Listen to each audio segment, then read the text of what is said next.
I've been using this camera for about a month now, and I wanted to give it a good shakedown to see how it performed.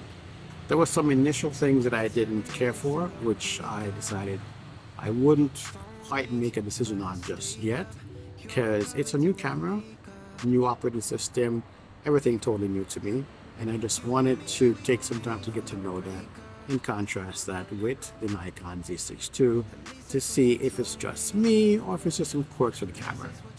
So let's talk about those things.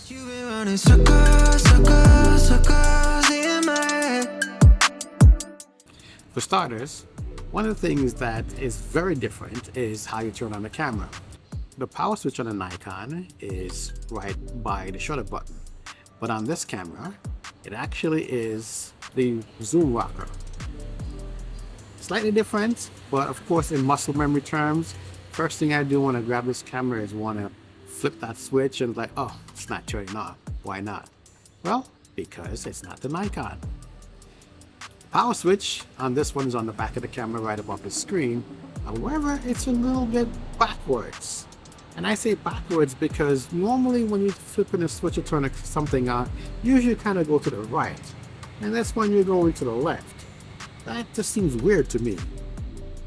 I think it's something that they did for, I don't know what purpose, but it basically goes against all the functions I've seen for slider switches. And you can tell me if I'm wrong if you already found something that you always have to slide to the left, but my fingers kind of get used to trying to slide things to the right to turn it on. One of the other things that I think they could have done a better job with is the screen. Especially since they've just released the A7 V, and that thing has a 3.2-inch screen, which is also multi-articulated. I don't know why they didn't implement this on this camera. I know in a sense for them, well, from my point of view, they probably just took the body off the FX3 and just dropped everything else in here. But if you're thinking about making a camera that's going to be screen only, no EVF, for video function, it makes more sense if you have a much bigger screen. Speaking of the screen, the resolution is actually pretty decent. However, it's dark. In most outdoor situations, it's just not good enough. There's the sunshine mode, or I think that's what it's called, sunny day mode, whatever it is called. That feature actually brightens up the screen and it helps a lot.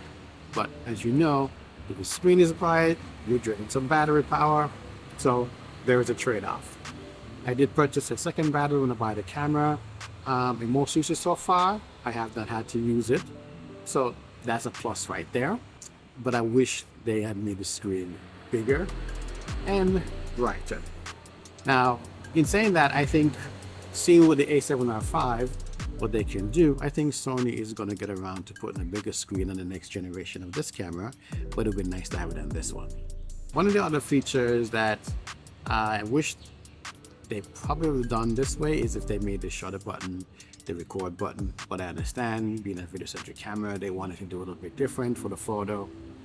I don't know, but yeah, it works. I've kind of gotten used to utilizing the button on the front of the camera to start the recording, because a lot of times, based upon how I'm holding the camera, my fingers are kind of right there below the screen or, you know, next to the lens, so I can just like tap it right there, because when I put my finger on the top of the camera, it's kind of hard to figure out which button is the right one to start the record.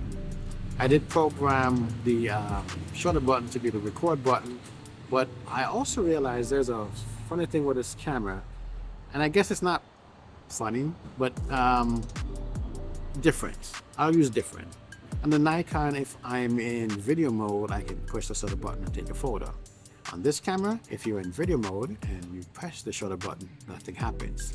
However, if you are in photo mode and you push the record button, it will start recording. So there is that. Alright, so I'm used to having a button or some kind of knob on the back of the camera in which I can use to control my focus points. That is actually on the top of the camera. It's in a weird place. It's kind of behind the record button, and sometimes I'm messing around with that, thinking I'm push recording. It's good to have that little red thing around the screen, because without that I would have messed up a few times. So there's that. I wish it could have been on the back of the camera, as I'm used to, but again, another one of those things that's different. It's not a deal breaker. I'm getting used to it. But since I'm using both cameras, a lot of times when I want to move my focus point, I tend to start hitting the wheels, turn on the display, turn on the zebras. Yeah, it's, yes, annoying, but something else I have to get used to. The picture quality, I'll say, it's been pretty decent. I'm trying out different modes. As you've seen some of my other videos, I've been testing it against the Nikon to see how it performs. Still kind of like how the Nikon looks. Today's video, I'm recording in picture profile 11, that's the HLG.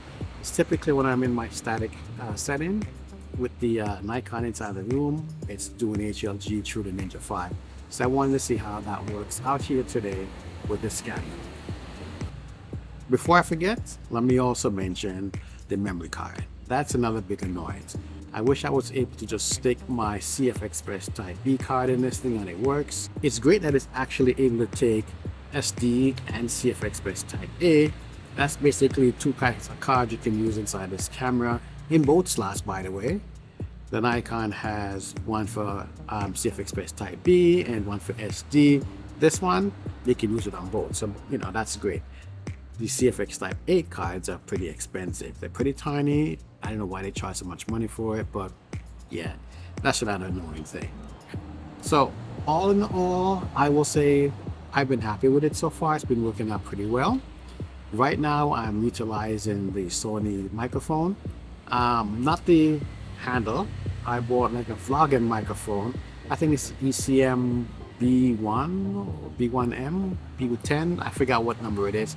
I'll put the information right in this video. But I wanted to see how that works out with this camera to make it a little bit lighter. And as I'm talking about the handle, and I tried walking around with that handle. It's pretty nice and easy to hold on, but trying to view the screen at the same time, it's a little bit annoying, which kind of makes me think that I need to get a screen to put on it. But I've been doing pretty well so far. The tracking works very well. This is a prime lens, the 15 1.4G. I just picked it up a couple days ago because I wanted to see how that one works. I think it's a better focusing area than the 11mm. Walking around and holding it out there, I think the 11mm is fine. But for this one, it kind of brings you a bit closer. What I did realize that is if you use the zoom function, then you lose your eye tracking function. So there is that. Some days I'm like, maybe I should go for that A7R5 or wait for the Z8 whenever it comes out. There's some good, there's some bad. I've been getting used to things. I like it overall. I do wish the screen was bigger. You know, I guess going to the final conclusion, I can say the screen is the most annoying thing, considering what they did with the A7R5. This one should have been better. You know, it's not too bad. It's kind of similar in resolution as a Nikon right now, but I wish it had a little bit more real estate area. 3 inches versus 3.2. It doesn't seem like a lot, but when I look at the Nikon screen and how it is, that thing is brighter and looks better in my eyes. All right, so in general terms of everything and usability, there are some things to get used to. There's some annoyances, but I'm taking my time to get used to the function of this camera. I'm happy that I bought it. I'm comparing it to the Nikon. I still see some areas where the Nikon performs better. I would love to have the Z6 III or the Z8 that has a similar tracking feature like the A7R5. Who knows if we'll get that, but that would be kind of nice to have. So yeah, I do have to contrast my Nikon in here, so you know, don't hold that against me. All right, I'm gonna go. Hopefully you liked the video. If you have any questions or anything else you want to ask about or anything else you want to know about the camera, let me know.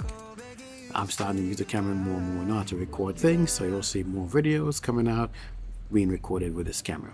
You've been running circles, circles, circles in my head.